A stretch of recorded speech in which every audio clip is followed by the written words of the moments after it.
Standing before the holographic eyes of 50 alien worlds, Serafina placed a protective hand over her growing belly and told the galaxy that the daughter they called an abomination was actually their only hope.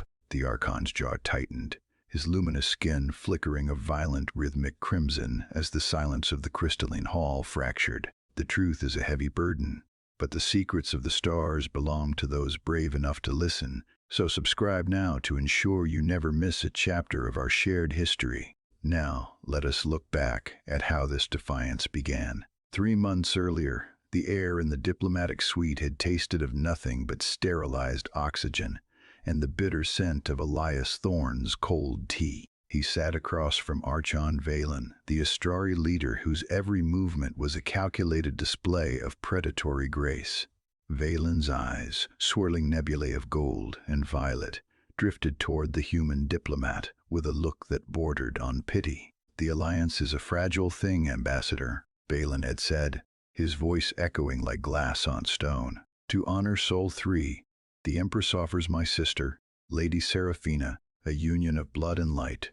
Valen watched the human's reactions with the clinical detachment of a scientist observing a primitive microbe. Elias Thorne did not flinch. He did not show the desperate gratitude Valen clearly expected. Instead, the human simply adjusted his cufflinks, his gaze steady. To the Astrari nobles watching from the balconies, Serafina was a broken relic, a failure of their genetic perfection. To them, they were handing Elias an insult wrapped in starlight, never dreaming he would turn it into a miracle.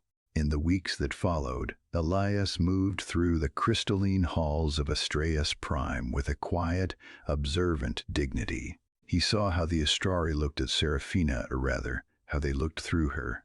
She was a ghost in her own palace until this primitive from Sol 3 began to treat her not as a political weight, but as a person. One evening, in the gardens where the flora hummed in low-frequency chords, Elias presented her with a small, rectangular box. Inside sat a simple, unadorned silver bracelet. It lacked the pulsing energy cores or holographic filigree of Astrari jewelry. Serafina touched the cold metal, her brow furrowing in a look of profound confusion. It was the first gift she had ever received that wasn't intended as a subtle sneer at her status. The path to change is often paved with small, rebellious acts, so subscribe and join us as we witness the moment the galaxy began to tremble.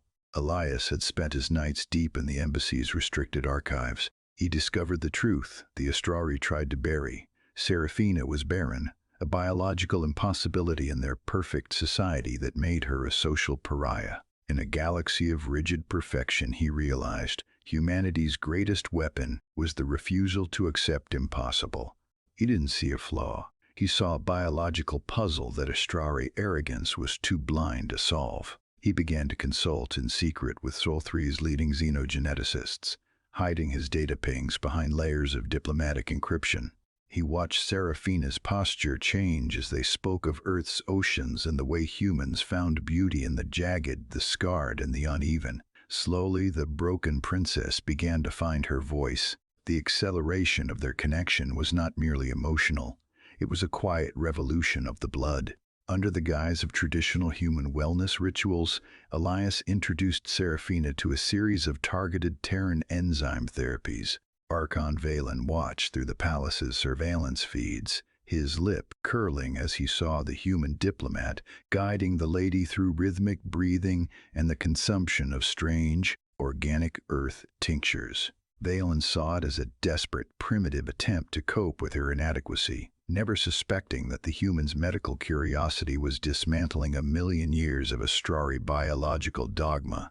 The Archon felt a flicker of something close to amusement. Let the human play at medicine. Let him believe he could mend a vessel the Empress herself had declared empty. It only served to make the coming humiliation more delicious. Valen began to draft the invitations for the Grand Assembly, making sure the announcement of the Union would be broadcast to every corner of the hegemony. He wanted the galaxy to see the human diplomat accepting his broken prize.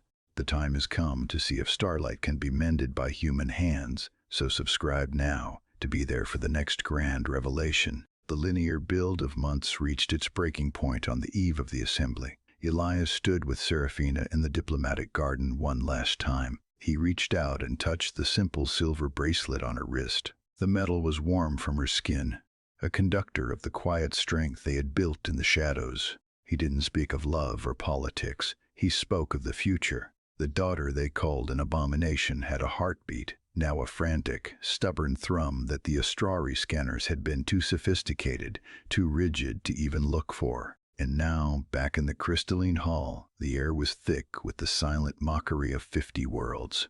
Archon Valen stepped forward, his crimson glow bathing the floor, ready to finalize the contract of shame. But the human didn't bow, and Seraphina didn't look at the floor. Seraphina stepped into the center of the holographic light. She didn't look like a ghost anymore. She looked like a sun. When she placed her hand over her belly and spoke, the frequency of her voice shattered the decorative glass nearby. She told them that the imperfection they had discarded was the only thing capable of evolving. The daughter she carried wasn't a failure of their past, but the bridge to a future where the astrari wouldn't just persist, they would actually live. Valen's glow faded to a dull, shocked gray. The human diplomat simply stood behind her, his hand resting briefly on the small of her back. It was a gesture of equality that the Archon finally, painfully understood.